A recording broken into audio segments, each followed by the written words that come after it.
من فيض مولانا الغفور قرآن رب العالمين جاء لنا نبراس نور فيه السعادة واليقين أسمى المعاني في السطور نسمو بها دنيا ودين نلقى الشفاعة في النشور بدلائل النور المبين في حفظه تحلو الأمور ما خاب من يرجو المعين نلقى الشفاعة في النشور بدلائل النور المبين بدلائل النور المبين.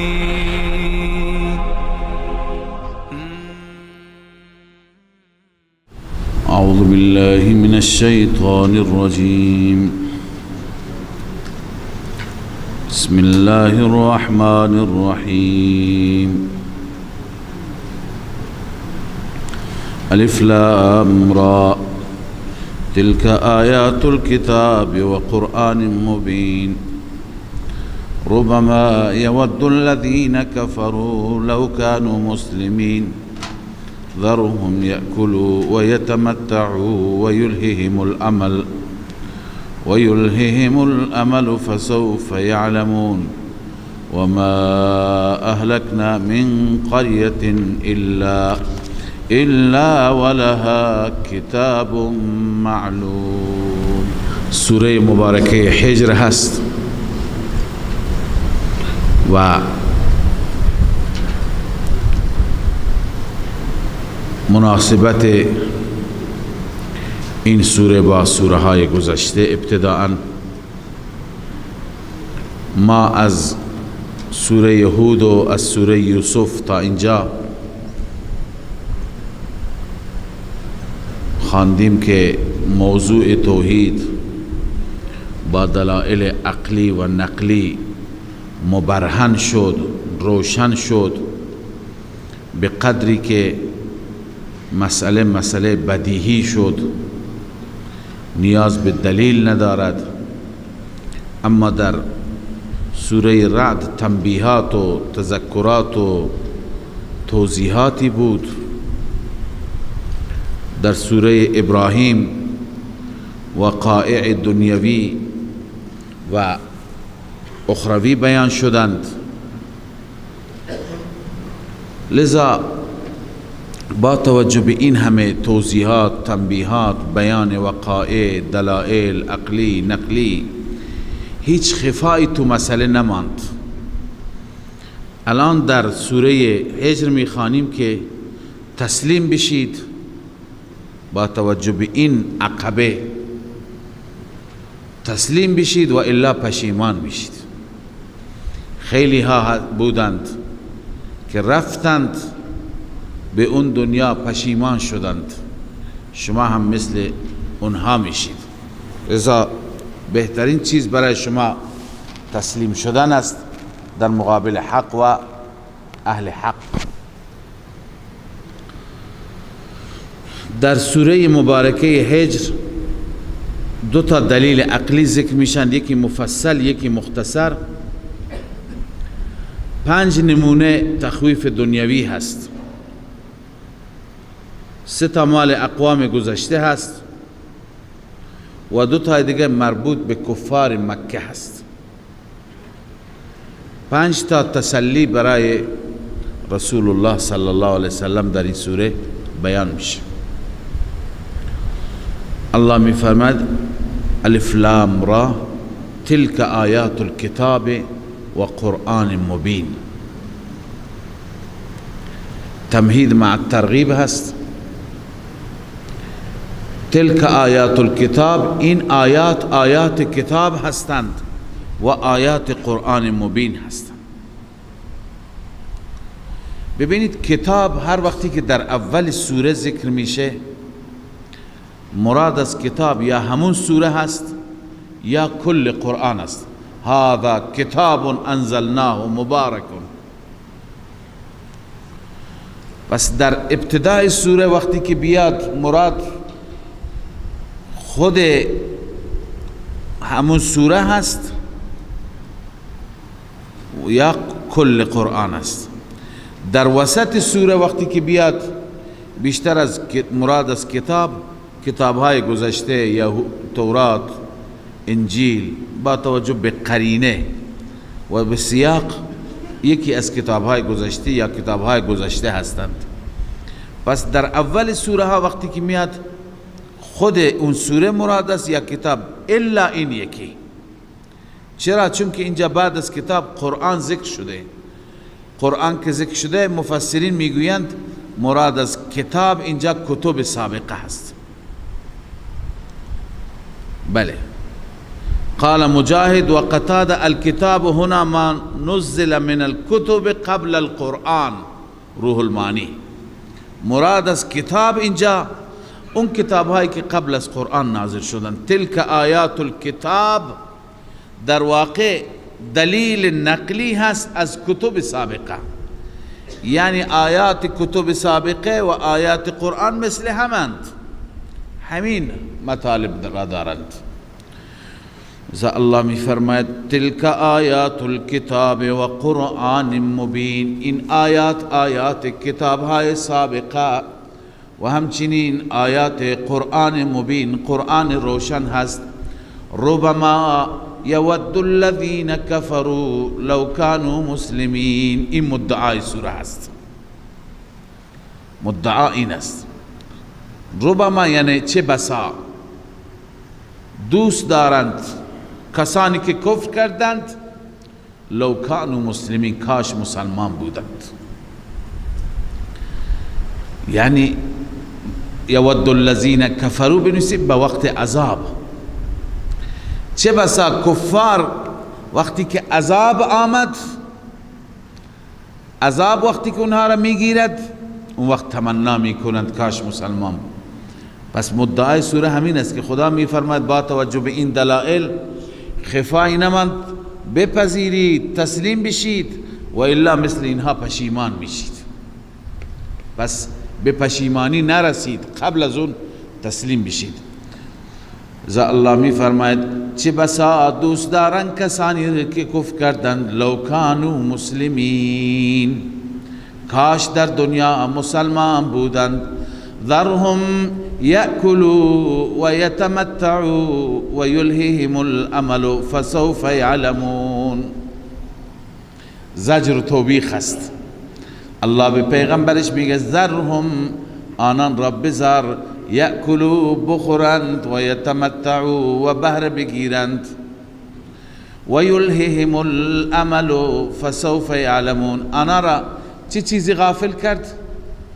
آمال، تمناها و آرزوهای طولانی. این باعث شد که از دین خدا، از آخرت غافل بشن. فسوف یعلمون، ان قریب میدانند. و ما اهلکنا من قریة الا ولها کتاب معلوم. خداوند عزوجل حکمت امهال را بیان می کند، حکمت مهلت دادن به اقوام را بیان می فرماید.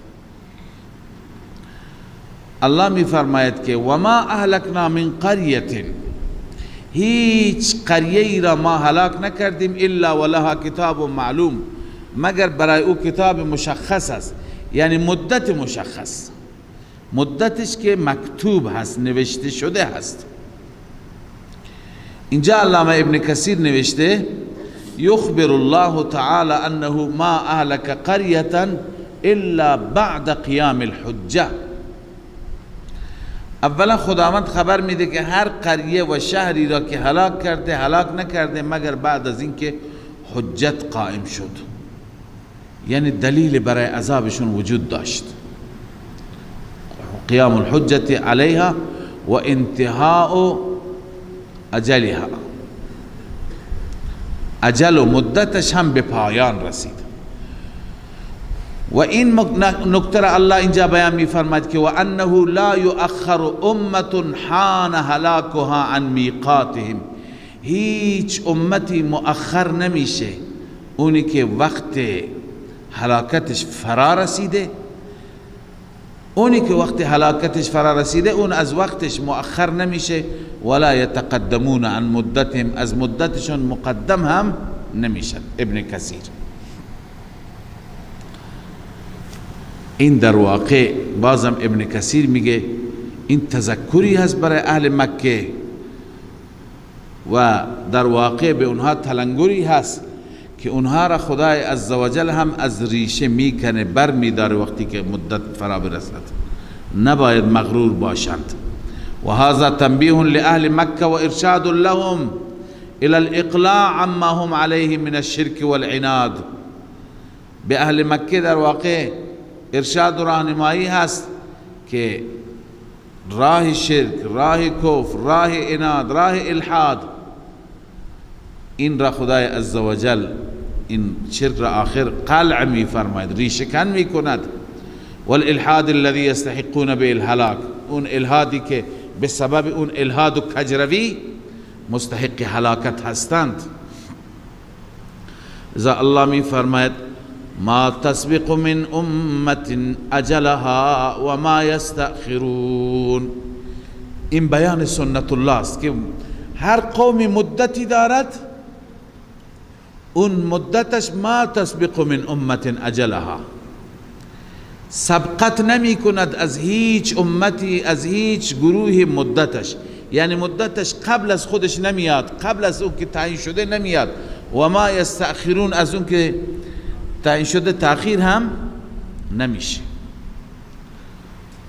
با وجود این مشرکین مکه متذکر نمی شدن به رسول مکرم صلی الله علیه و سلم چه توهین هایی، چه بی‌ادبی هایی می کردند. و قالوا یا ایها الذی نزل علیه الذکر، ای کسی که بر او ذکر نازل شده، انک لمجنون، بلا نسبت می گفتن تو مجنون هستی، تو دیوانه هستی. این زجر توبیخ بر اون قولشان. و دیگه از به پیغمبر می گفتن اگر راست میگی لو ما تأتینا بالملائکه، چرا ملائکه را برای ما نمی آوری، ان کنت من الصادقین، اگر صادق هستی.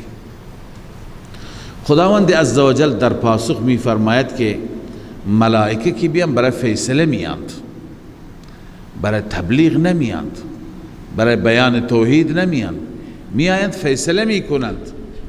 فیصلهشون چیه؟ فیصله ملائکه عذاب است.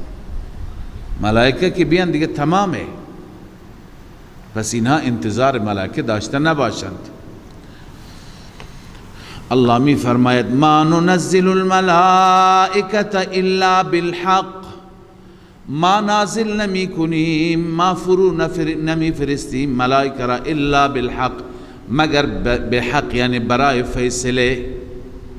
قرطبی گفته یعنی لو تنزلت الملائکه تشهد لك، اگر ملائکه بیاند و گواهی بدهند برای تو که پیغمبر خدا هستی، فکفروا بعد ذلك، بعد از اون اینا باز هم کفر بکنند، لم ینظروا، مهلت داده نمی شود، دیگه مهلتی برای اونها نخواهد بود.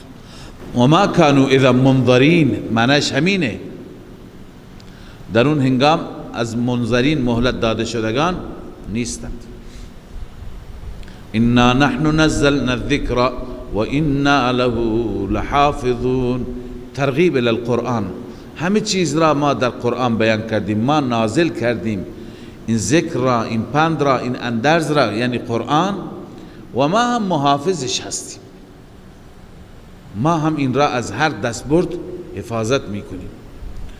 ولقد ارسلنا من قبلك في شیع الاولین، حال تخویف دنیوی و تسلی برای رسول الله، شما اولین پیغمبر نیستید که تکذیب میشوید، اینا هم اولین قوم نیستند که تمرد میکنند، قبل از شما پیغمبران بودند، قبل از اینها ملت ها بودند، ببینید با پیغمبرانشان چی کردن، نتیجه چی شد. لذا جای نگرانی نیست. ولقد ارسلنا من قبلك فی شیع الاولین، همانا ما فرستادیم قبل از شما در گروه های گذشته، در گروه های اولین، در جماعت های اولین.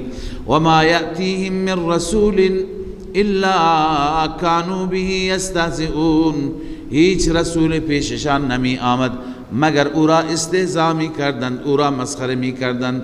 كذلك نسلكه في قلوب المجرمین، این گونه ما داخل می کنیم آن را در قلوب مجرمان. آن را یعنی چی را؟ استهزا را. خدا که بخواد قومی را عذاب بده اول در دلشان استهزا را داخل می کند، اونها بعد بر اون چی که در دلشان هست عملی می کنند، یعنی مسخره می کنند، تمسخر می کنند، بعدا خدا عذاب میاره. لا یؤمنون به وقد خلت سنت الاولین. وقتی که استهزا را داخل بکنیم نتیجه این میشه که دیگه ایمان نمی آورند به توحید خدا. وقد خلت سنت الاولین، روش پیشینیان گذشته، یعنی نتیجه تخویف دنیوی، نمونه ها گذشته. سنت الاولین یعنی مضت طریقتهم، طریقه اونها گذشته. التي سنها الله في اهلاکهم، همونی که خداوند در هلاکت اونها روشی گذاشته. حین کذبوا رسله، وقتی که رسول خدا را تکذیب کردند. خدا چیکار کرد با اونها؟ این سنت قبلا گذشته. ولو فتحنا عليهم بابا من السماء فظلوا فيه يعرجون لقالوا انما سكرت ابصارنا بل نحن قوم مسحورون.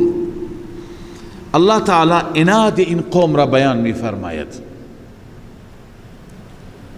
ضد و عناد این قوم، که اینها اگر ما دری برایشون باز کنیم، دری از آسمان، اینها پرواز کنند بروند به طرف آسمان، خب اونجا همه چیز را میبینند، باز هم قبول نمی کنند. میگویند انما سکرت ابصارنا، ما چشمبند شدیم. بل نحن مسحورون، نه بلکه جادو شدیم. ببین چشمبند هم جادو هست، سحر هم جادو هست، اما یکی ضعیفه یکی قویه. بعضی وقتها کسی مردم را چشمبند می کند، یعنی اثرات جادو فقط در چشمها هست، انسان برعکس می بیند، ریسمان را مار می بیند. این چیه؟ این جادوی ضعیفتر است. گاهی وقتی که جادو خیلی اثر بکند، جادوگر خیلی قوی و ماهر باشد، چنان جادو میکند که بر قلب هم اثر بکند، بر فهم انسان، بر درک انسان هم چی میکند؟ اثر میکند. بعداً از چشمبند اونجا هم برعکس میبیند دیگه، ولی در دل همه چیز تغییر میکند، همه چیز برعکس میشود. لذا الله می فرماید ولو فتحنا علیهم بابا من السماء، اگر بر آنها باز کنیم، بگشاییم دری از آسمان، فظلوا فیه یعرجون، پس بگردند اینها در آن عروج کنند، به آسمان بروند. لقالوا انما سکرت ابصارنا، میگویند ما چشم بند شدیم، یعنی سکرت ابصارنا، اغشیت ابصارنا، چشمای ما در غشاوه هست، در پرده قرار گرفته. بل نحن قوم مسحورون، بلکه ما قومی هستیم مسحورون. نه چشم بند نه، بلکه بیشتر از آن. مسحورون یعنی در عقل و فهم ما اثر گذاشت جادو. مراد از مسحورون تأثیر جادو بر عقل و فهم است. علامه اندلسی در بحر المحیط نوشته و یجیء قوله بل نحن قوم مسحورون، معنای این قول و این قول به این معنا می آید، این که میگویم بل نحن مسحورون یعنی انتقالا الى درجه عظمى من سحر العقل، یعنی از یک درجه جادو به یک درجه بزرگتر، از جادوی چشم به جادوی عقل الى درجه عظمى من سحر العقل.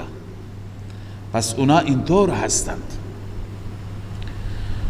ولقد جعلنا في السماء بروجا وزيناها للناظرين. الان دلیل عقلی تفصیلی از اینجا شروع میشه. الله عزوجل گفتیم در این سوره دو تا دلیل هستند، یکی عقلی تفصیلی، یکی اجمالی. الله می فرماید ولقد جعلنا في السماء بروجا، همانا ما قرار دادیم در آسمان برج هایی. ما بروج را قبلا در سوره والسماء ذات البروج دو معنا کردیم، یکی اینکه برج به معنی الکواکب العظام، کواکب عظام و سیاره ها را برج میگویند، و بعضی میگن منظور از برج منازل ماه و خورشید هست، منازلی که ماه خورشید هر ماه اونجا چی میکنن؟ قرار میگیرن، اونها برج ها هستند. ما در آسمان برج های قرار دادیم، اما معلوم میشه که اینجا دومی هست، یعنی اولی ستاره ها. و زیناها للناظرین، آن را مزین کردیم، آراسته کردیم برای بینندگان، برای تماشاچیان. و حفظناها من كل شیطان رجیم، ما حفاظت کردیم شیطان را، آسمان را از هر شیطان رانده شده. شیاطین قبلا از آسمان اخبار می گرفتن، الان از اخبارشون بنده، وقتی که برند اونا را چکار می کنند؟ می زنند. الا من استرق السمع، الا به معنی لکن هست، لکن اون شیطانی که استراق سمع بکند، یعنی دزدکی بخواهد چیزی گوش کند، فاتبعه شهاب مبین، او را دنبال می کند، او را تعقیب می کند. شهابی، شهاب آشکار، شهاب ثاقب، شهاب مبین، یعنی اون جرقه و اون آتشی که از ستاره خارج میشه. والارض مددناها والقینا فیها رواسی، الله می فرماید زمین را ما فرش کردیم، و القینا فیها، و انداختیم در آن زمین رواسی، میخهای کوها را، و انبتنا فیها من کل شیء موزون، و رویاندیم در این زمین از هر چیز موزون برابر، یعنی مقدار معینی از هر چیز. و جعلنا لکم فیها معایش، برای شما در زمین اسباب عیش، اسباب زندگی، مأکولات، مشروبات، ملبوسات، هم هرچی می خورید، هم می نوشید، هم می پوشید، همه را در همین زمین برای شما برنامه ریزی کردیم. شما به خوردنی ها و نوشیدنی ها و پوشیدنی های ما توجه بکنید، همه از زمین هستند. و من لستم له برازقین، هم عیش و رزق شما را و هم اونایی که شما اونها را رزق نمیدید، ما به اونها رزق میدیم. و این من شیء الا عندنا خزائنه، الله میفرماید هیچ چیزی نیست مگر نزد ما خزائنش هست. خزائنه عندنا یعنی فی حکمنا و تصرفنا، خزانه هر چیز نزد ماست، در اختیار ماست. و ما ننزله الا بقدر معلوم، ما هم خزائن را، رزق و روزی را نازل نمی کنیم، فرود نمی آوریم مگر به اندازه معین. خدا از حد بیشتر نمیاره. ولو بسط الله الرزق لبغوا فی الارض، اگر خدا فراخ می کرد همه مردم سرکشی می کردن به اندازه. و ارسلنا الرياح، اینا همه دلایل مفصل هستند. و ارسلنا الرياح، ما بادها را فرستادیم که لواقع، باردار. لاقحه اونی که باردار باشد، حامله باشد. منظور بادها ابرهای حامله را، ابرهایی که پر از آب هستند، اونها را حمل می کنند. فانزلنا من السماء ماء، ما از آسمان آب نازل کردیم. فاسقیناکموه، ما شما را آب دادیم به وسیله امان. و ما انتم له بخازنین، شما نیستید بخازنین. خازن منظور جمع کننده هست، ولی هدف اینه که این آب را تولید کنید، این آب را شما استخراج کنید، شما بیارید آب را، شما نمیتونید. ما هستیم خازن این آب، یعنی این آب را از خزانه غیب برای شما فراهم میکنیم. و انا لنحن نحیی و نمیت، ما هستیم که زنده میکنیم، میرانیم. و نحن الوارثون، ما هم وارث زمین. شما همه میمیرید، ما میمانیم. پس اینا همه دلایل میطلبد که انسان این ذات را به راستی پرستش کند. و انا لنحن نحیی و نمیت، نه مخلوقی دیگر. ما هستیم که نحیی زنده می کنیم و نمیت میرانیم. و نحن الوارثون، و ما هستیم وارث، شما بقیه میمیرید. ولقد علمنا المستقدمین منکم ولقد علمنا المستأخرین، تمام گذشتگان را، تمام آیندگان را هم ما میدانیم. مستقدمین یعنی کنایه از جمع، مستأخرین هر دو کنایه از جمیع ما کان و ما یکون، هرچه گذشته، هرچه در آینده خواهد آمد، همه را الله میفرماید ما میدانیم. و ان ربک هو یحشرهم، همان پروردگار تو همه را جمع میکند، همه را جمع میکند. اونایی که انکار بکنن توحید را، اونایی که انکار نکنن. انه حکیم علیم، بدون شک ذات الله حکیم هست، در کارهایش حکمت و تدبیر است. علیم، دانا هست، از همه چیز خبر دارد. ولقد خلقنا الانسان من صلصال من حمأ مسنون، خدای عزوجل یادآوری می کند خلق انسان را، پیدایش انسان را، و اینکه انسان مورد تکریم و مورد احترام ملائکه قرار گرفت، اما ابلیس عداوت و دشمنی را با انسان آغاز کرد و چگونه دشمنی خودش را ابلیس نشان میدهد و پیاده می کند. خب این یادآور یک تاریخی هست. هدف از یادآوری این تاریخ که تاریخ ما انسان ها هست، نشان دادن دشمن اصلی هست که از این تاریخ معلوم میشه که دشمن آبایی و اجدادی ما، دشمن قسم خورده و سوگند خورده ما ابلیس است. لذا باید از او فاصله گرفت، باش دشمنی کرد نه دوستی، باش عداوت کرد نه محبت. این آیات و شبیه این آیات چند بار خوانده شدند، باز هم خوانده میشن، اینا تذکرند.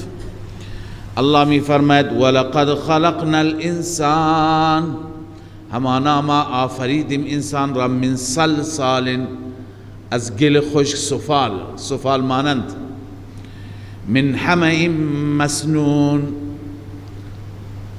از گل سیاه.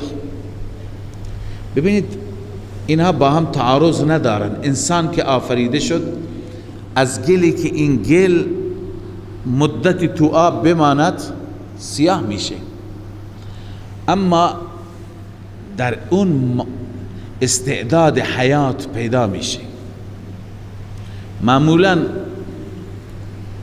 نمیخوام بحث طبیعیش را بکنم، ولی الله عزوجل که انسان را آفریده هم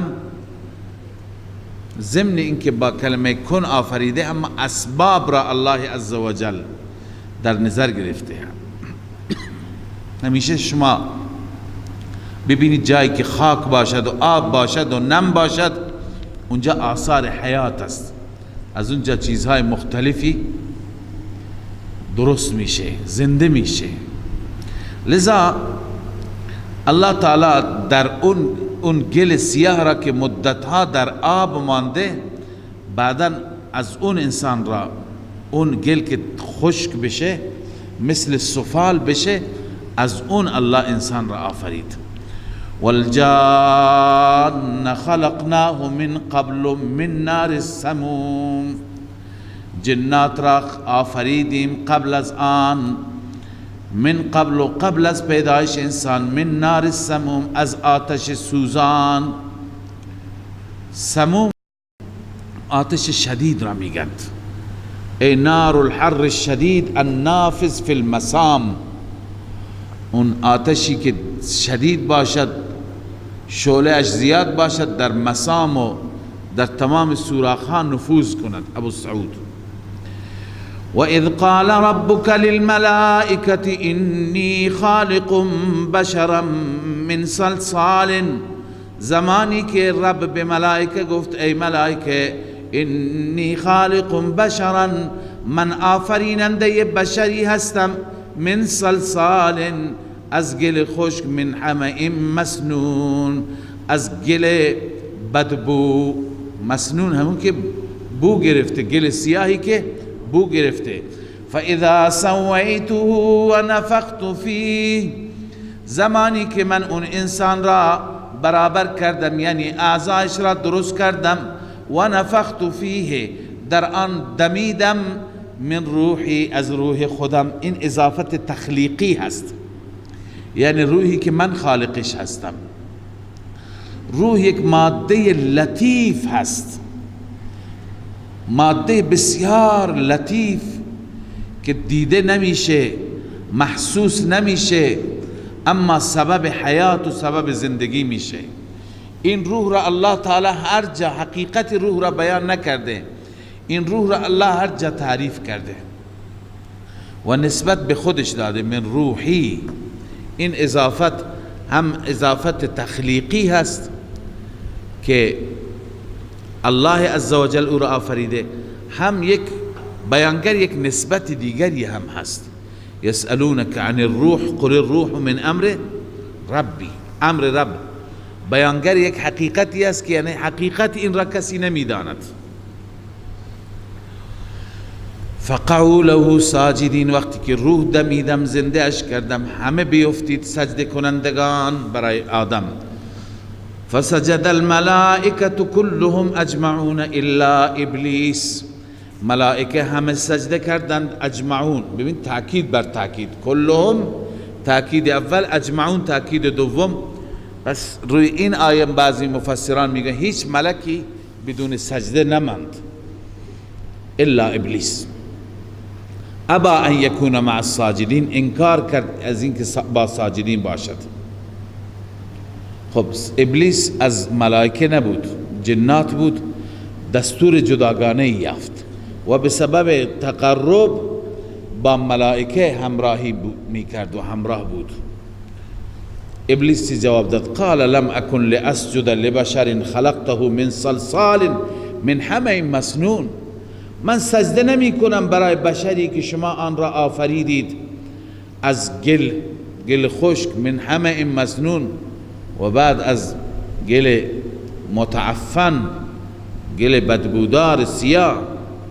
این استکبار بود، تکبر بود. نتیجه استکبار را ببین، قال فاخرج منها فانك رجیم، خارج باش از این بهشت، از آسمان ها، از بهشت خارج شو. فانك رجیم، این علت است چون که تو رانده شده هستی. و ان علیک اللعنة الى یوم الدین، همانا بر تو لعنت یعنی دوری از رحمت تا روز جزا. قال رب فانظرنی الى یوم یبعثون، مطالبه امهال، بار الها مرا مهلت بده تا روزی که مردم یبعثون، تا روزی که همه از قبرها بعث میشن، بعث بعد الموت. قال فانك من المنظرین، همانا تو از مهلت داده شدگان هستی، اما الى یوم الوقت المعلوم، تا روز وقت معلوم.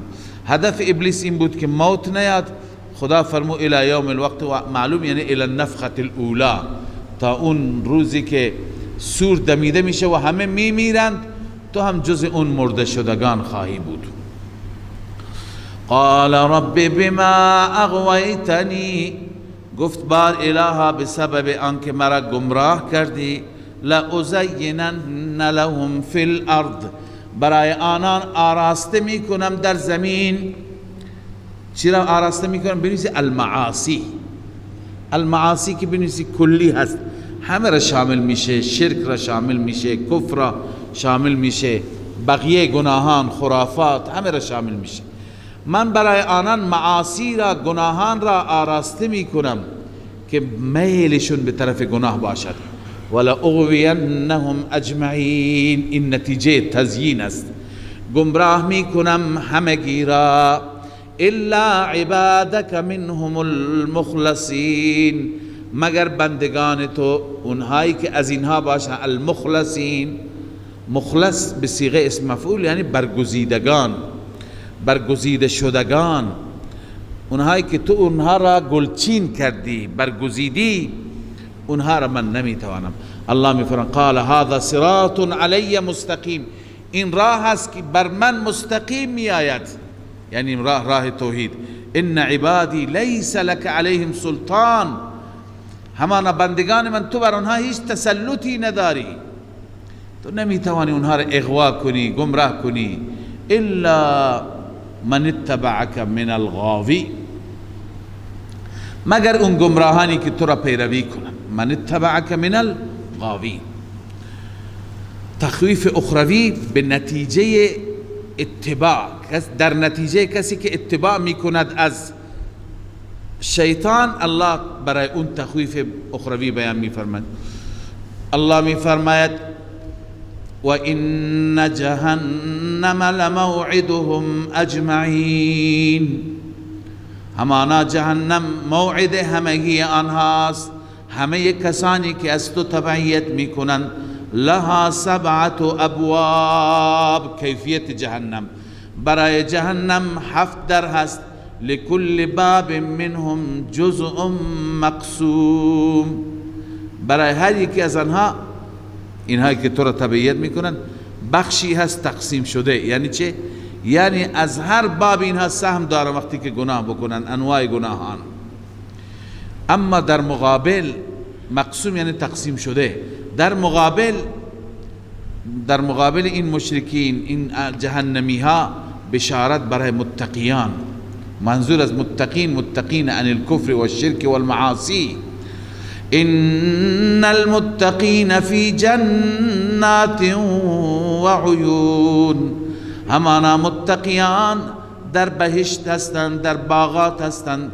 و عیون، در چشمزارها هستند. ادخلوها بسلام آمنین، یقال لهم، به آنان گفته میشه ادخلوها، وارد آن بهشت بشید، بسلام آمنین، با سلامتی و ایمان. آمنین فی الاستقبال، در آینده هم ایمان هستید. بسلام فی الحال بنویس، آمنین فی الاستقبال، یعنی در حال حاضر هم ایمانی، در آینده هم ایمن هستی، در حال حاضر در سلامتی. خب قبل از دخول بهشت بسیاری مردم در دنیا با هم جنگ و مرافع داشتند، با هم درگیری داشتند، کینه‌توزی داشتند.